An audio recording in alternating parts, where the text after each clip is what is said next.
Hello guys. सो आज हम करेंगे अपने टॉपिक रिफ्लेक्शन ऑफ लाइट। ठीक है गाइस। ये चैप्टर 9 क्लास 10th के अंदर एक लाइट चैप्टर है। उसके अंदर दो पार्ट्स हैं, एक रिफ्लेक्शन और एक रिफ्रैक्शन। उसका हम एक टॉपिक करेंगे आज, रिफ्रैक्शन ऑफ लाइट। ठीक है गाइस। सबसे पहले पता करते हैं कि ये रिफ्रैक्शन ऑफ लाइट होता क्या है। ठीक है गाइस। अगर मैं बात करता हूँ रिफ्रैक्शन की, जो रिफ्रैक्शन होता है इसका मतलब होता है बाउंसिंग बैक ऑफ लाइट। अगर मैं एक सिंपली भाषा में बोलूँ, इसका मतलब होता है बाउंसिंग बैक ऑफ लाइट। ठीक है guys. Bouncing back of light means that जैसे कि बॉल को अगर दीवार पे मारते हैं, उसी तरीके से बॉल क्या होती है, रिटर्न बैक आती है, उसी को बोलते हैं बाउंसिंग बैक। ठीक है गाइस। तो इसी तरीके से अगर मैं कोई लाइट है, कोई प्लेन मिरर लेता हूँ, अगर एक तरफ मैं इसे पॉलिश कर देता हूँ, देन यहाँ से एक रिफ्लेक्टिंग सरफेस होगी, तो यहाँ से कोई रेज आएगी और वो कैसे जाएगी, टकरा के इस तरीके से चली जाएगी। इसे बोलते हैं इंसिडेंट रे, और ये जाने वाले को बोलते हैं रिफ्लेक्टेड रे। तो इसी को बोलते हैं बाउंसिंग बैक ऑफ लाइट, और यही है डेफिनेशन किसकी, रिफ्रैक्शन की। ठीक है गाइस। इसी तरीके से लाइट के रिफ्रैक्शन को बोलते हैं हम रिफ्रैक्शन ऑफ लाइट। ठीक है गाइस। और इसके अंदर क्या होता है, ये नॉर्मल बनता है इस तरीके से। ठीक है गाइस। ये आने वाली रेस को बोलते हैं इंसिडेंट रे, जाने वाली रेस को बोलते हैं रिफ्लेक्टेड रे। इंसिडेंट रे, और जाने वाले को बोलते हैं हम reflected ray. Sir reflected ray. ठीक है गाइस। तो ये सारी चीजें रहती हैं रिफ्लेक्शन ऑफ लाइट। तो आज हमें पढ़ना है, क्योंकि हम क्लास 10th के बेसिस पे पढ़ रहे हैं, तो हमें पढ़ना है इसके लिए, न्यूमेरिकल्स के लिए। तो आज हम पढ़ेंगे स्फेरिकल मिरर के बारे में। ठीक है गाइस। स्फेरिकल मिरर क्या है, इनकी जो सरफेसेस होती हैं वो एक स्फेयर के फॉर्म में होती है। ठीक है गाइस। मींस दैट देख पा रहे हो कि एक स्फेयर है। अगर कॉन्वेक्स मिरर की बात करेंगे तो उसका जो बल्जिंग कैसा होगा, इसके अंदर अंदर की तरफ पॉलिश होगी और बाहर की तरफ क्या होगा, रिफ्रैक्टिंग सरफेस। ठीक है गाइस। यहाँ से कोई भी रे आएगी और ये क्या करेगा, रिफ्लेक्ट करेगा। इसी तरीके से ये, ठीक है गाइस, देख पा रहे हो आप। ठीक है गाइस। ये जो होंगी इसी को बोलते हैं, ये बाहर से रेज आएंगे इसके ऊपर इस तरीके से। ठीक है। और ये क्या करेगा, रिफ्लेक्ट करेगा इस तरीके से। ठीक है गाइस। आ रही है और ये टकरा के जा रही है। ठीक है। इसी तरीके से कौन ये मिरर जो होता है, इसके जो पॉलिश होती है वो आउटवर्ड पॉलिश होती है।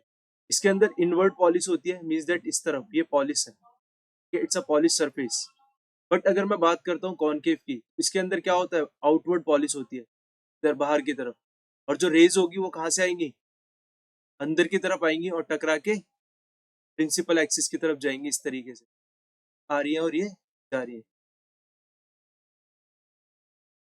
ठीक है गाइस। ये था इसके बीच में डिफरेंस, कॉनकेव और कॉन्वेक्स मिरर के। ठीक है गाइस। अब इनके जो बीच में जहां से स्फीयर के पार्ट्स बने हैं, ये सर्कल्स बने हैं, उसी को बोलते हैं हम सेंटर ऑफ कर्वेचर। ठीक है गाइस। सेंटर ऑफ कर्वेचर दोनों के अंदर होंगे, एक के अंदर बाहर होगा, एक के अंदर, एक मिरर के अंदर होगा। ठीक है गाइस। जिस लाइन जो इनके सेंटर ऑफ कर्वेचर से होके जाती है, उसी को बोलते हैं हम प्रिंसिपल एक्सिस। सब पता रहना चाहिए, क्योंकि हम इसके आगे जो करने वाले हैं उसके न्यूमेरिकल्स करेंगे, तो ये सब पता रहेगा तभी कर पाएंगे।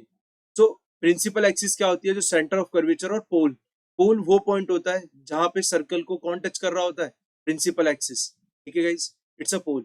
इन्हीं के बीच में एक और आता है, क्या, फोकस। ठीक है गाइस। फोकस, एफ, इसी को बोलते हैं हम फोकस, फोकस। ठीक है गाइस। यहाँ से पोल से फोकस तक की जो दूरी होती है उसे बोलते हैं small F, means that focal length. ठीक है guys. Small F means that focal length. और फोकल लेंथ और रेडियस ऑफ कर्वेचर तक का जो रिलेशन होता है, ठीक है, पोल से सेंटर ऑफ कर्वेचर तक की जो दूरी होती है उसे बोलते हैं हम रेडियस ऑफ कर्वेचर। और फोकस तक, पोल से लेके फोकस तक की जो दूरी होती है उसे बोलते हैं हम फोकल लेंथ। इन दोनों के बीच में रिलेशन क्या होता है, अगर मैं बात करता हूँ रिलेशन की, ठीक है guys, relation, relation between small F and R, R is the radius of curvature. ठीक है। इन दोनों के बीच में जो रिलेशन होता है, रिलेशन होता है F is equal to R by. ठीक है गाइस। और इसी को मैं बोल सकता हूँ कि R is equal to F. ठीक है। ये सब पता रहना चाहिए, क्योंकि न्यूमेरिकल में इनका बहुत ज्यादा इंपॉर्टेंस है। तो दोनों के अंदर यही होगा, इसके बीच में भी क्या होगा, फोकस होगा इस जगह पे, पोल और सेंटर ऑफ कर्वेचर, ये रहा फोकस। इसे रिप्रेजेंट करते हैं हम कैपिटल एफ से, और जो दूरी होती है इनके पोल और फोकस के बीच में से बोलते हैं फोकल लेंथ, उसे रिप्रेजेंट करते हैं स्मॉल एफ से। ठीक है guys? इसके बाद मूव करते हैं, देखते हैं ये कैसे दिखते हैं, कुछ इस तरीके से। क्योंकि अगर मैं बात करता हूँ कॉनकेव मिरर की, कॉनकेव मिरर में क्या होगा, पॉलिश आउटवर्ड होगी इस तरीके से, रेस क्या आएंगी, इस तरीके से आएंगी और टकरा के प्रिंसिपल एक्सिस की तरफ जाएंगी। इसी तरीके से यहाँ पे रेज आएंगी और टकरा के प्रिंसिपल एक्सिस से, और जहां पे टकराएंगी इसी को बोलते हैं हम फोकस। क्या बोलते हैं गाइस, फोकस। जब कोई भी रेज पैरेलल आएंगे प्रिंसिपल एक्सिस के और वो पास होके जाएंगे फोकस से हमेशा। ठीक है गाइस, ये याद रखना।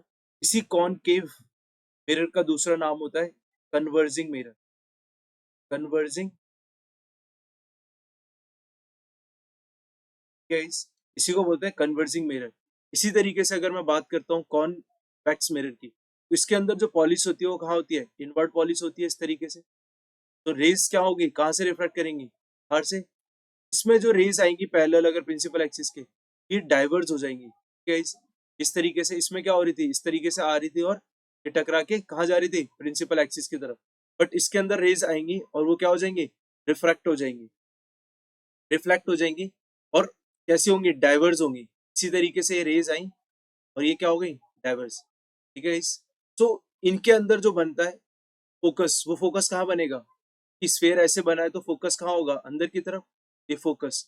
तो हमेशा जो रेज आएंगी वो एक तरीके से वर्चुअली कहाँ से होके जाएंगी, फोकस। ठीक है, इसी को फोकस बोल देते हैं सर, वर्चुअली ये फोकस से होके जाएंगे इस तरीके से। ठीक है इस, ये वर्चुअली इसके अंदर जो रेज होती हैं वो क्या करती हैं, मीट करती हैं, मतलब असली में नहीं मिलती, और हम उन्हें क्या करते हैं, डॉटेड लाइन से मैच करते हैं। तो ये था कॉन्वेक्स मिरर, इसी को बोलते हैं हम डाइवर्जिंग मिरर, डाइवर्जिंग। ठीक है, इसके नाम इंपॉर्टेंट हो जाते हैं कि अब ये कॉन्वेक्स और कॉनकेव की जगह कन्वर्जिंग और डाइवर्जिंग भी बोल सकता है। ठीक है, अगर मैं इनकी यूजेस की बात करूं, यहीं पे कर लेते हैं हम यूजेस की भी बात। तो यूजेस में अगर मैं बोलता हूँ कि क्या क्या यूजेस होते हैं, यूजेस। ठीक है, अगर मैं कॉनकेव मिरर की बात करता हूँ, ठीक है, इसका यूज किया जाता है किसके लिए, सबसे पहले तो सेविंग के लिए। ठीक है गाइस, क्योंकि ये क्या करता है कि छोटी इमेज को बड़ा करके दिखाता है, इट्स अ सेविंग मिरर, इसी को बोलते हैं सेविंग मिरर। और डेंटिस्ट भी इसका यूज करते हैं, डेंटिस्ट इसके लिए, जो भी दांत हैं उनको क्या करने के लिए, इनलार्ज उनकी इमेज को देखने के लिए। तो इसके यूजेस क्या होते हैं कॉन्वेक्स मिरर के, इसका यूज किया जाता है rear view mirror, rear for rear view mirror. ठीक है गाइस, रियर व्यू मिरर भी क्यों, क्योंकि इसको यूज किया जाता है, जो गाड़ी होती है, व्हीकल्स होते हैं, उनके साइड में जो मिरर्स लगे रहते हैं, किसके लिए, फॉर सी द ट्रैफिक, जो बिहाइंड द व्हीकल जो भी ट्रैफिक है उसे देखने के लिए जिसका यूज किया जाता है वो होता है कॉन्वेक्स मिरर। ठीक है, इसी के लिए इसे बोलते हैं रियर व्यू मिरर।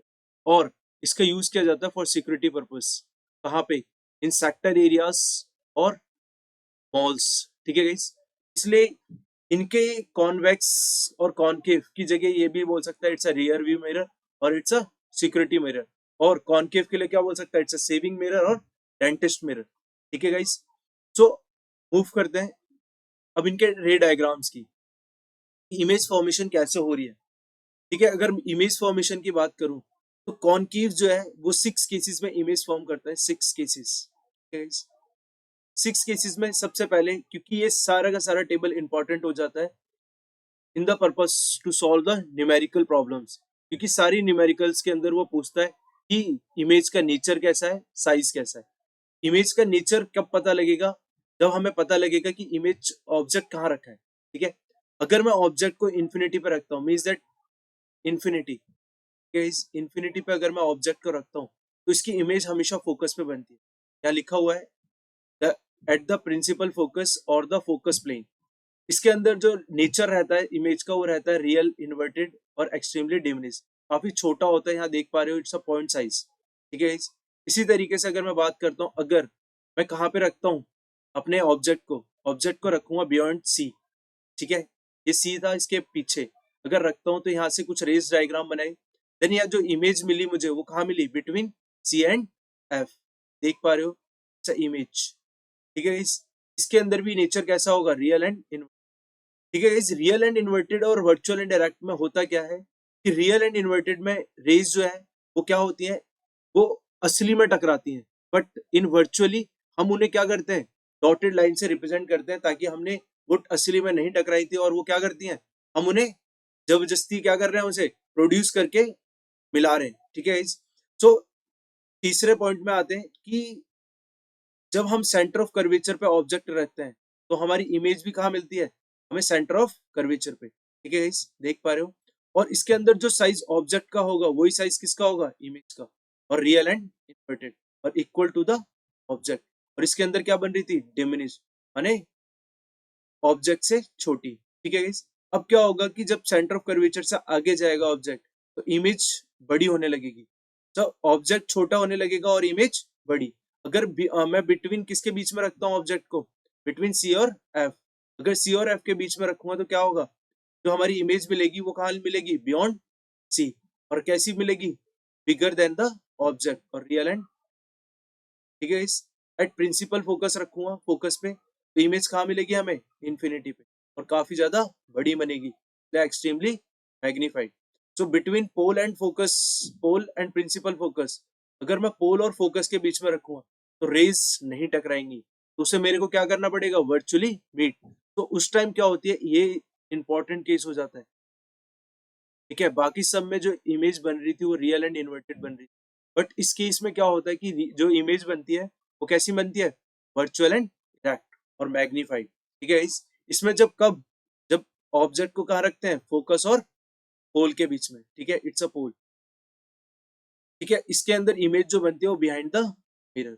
ये थे केसेस किसके, कॉन्वेक्स कॉनकेव मिरर के, ठीक है। सो इंपॉर्टेंट हो जाते हैं केसेस, इंपॉर्टेंट पूरा टेबल, इसलिए पता रहना चाहिए कौन सी इमेज कहाँ कहाँ ऑब्जेक्ट रख रहे हैं, कहाँ उसकी इमेज फॉर्म हो रही है, ठीक है गाइस। सो मूव ऑन करते हैं हम किसके ऊपर, कॉनकेव कॉन्वेक्स मिरर के ऊपर, ठीक है गाइस। कॉन्वेक्स मिरर पता है हमें, इसका दूसरा नाम क्या होता है, सर, डाइवर्जिंग मिरर।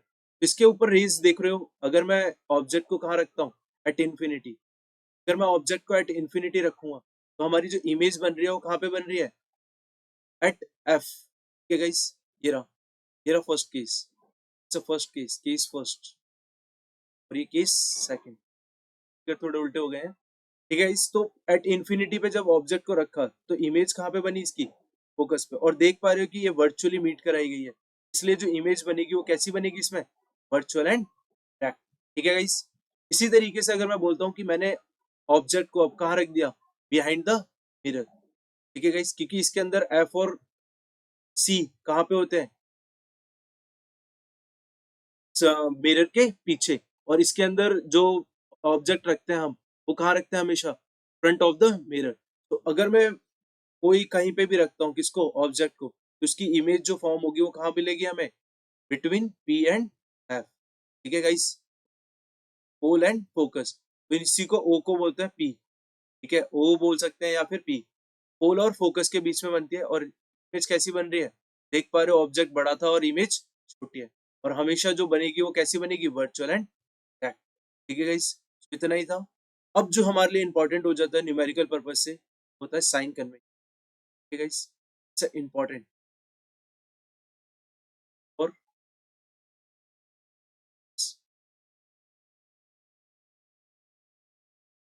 गाइस, ये न्यूमेरिकल्स के लिए इंपॉर्टेंट हो जाता है, कि अगर यही नहीं पता तो हम न्यूमेरिकल सॉल्व नहीं कर पाएंगे।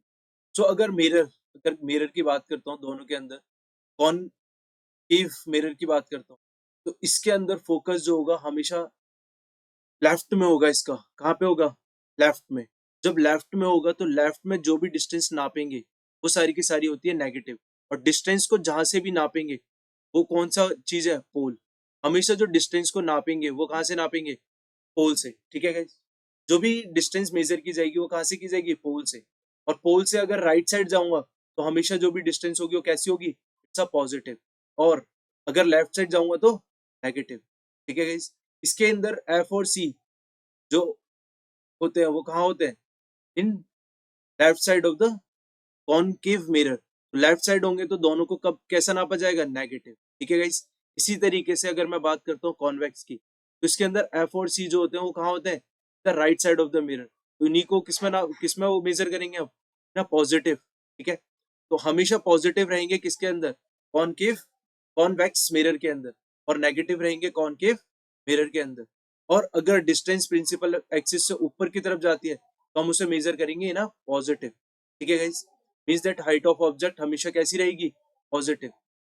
लिख लेना, height of object, height of object always is positive. ठीक है गाइस, हमेशा पॉजिटिव होगी। और इमेज जो है वो कैसी हो सकती है, पॉजिटिव और नेगेटिव। ठीक है गाइस, तो नीचे की तरफ होगी तो नेगेटिव। तो इसी के लिए बना रखा है ये टेबल, फिगर देख पा रहे होगे, ये मिरर है। ठीक है गाइस, मिरर के अगर मैं राइट साइड जाऊंगा तो पॉजिटिव, लेफ्ट साइड जाऊंगा तो नेगेटिव, और अगर अपवर्ड जाऊंगा तो पॉजिटिव और डाउनवर्ड जाऊंगा तो नेगेटिव। सो न्यूमेरिकल करेंगे हम नेक्स्ट क्लास के अंदर। तो आज के लिए इतना ही, बाकी हम मिरर फॉर्मूला कल ही पढ़ेंगे और इसके बाद कल से न्यूमेरिकल स्टार्ट करेंगे। ठीक है guys, thank you for today. So अगर सेशन अच्छा लगा हो तो लाइक एंड सब्सक्राइब करें। ठीक है गाइस।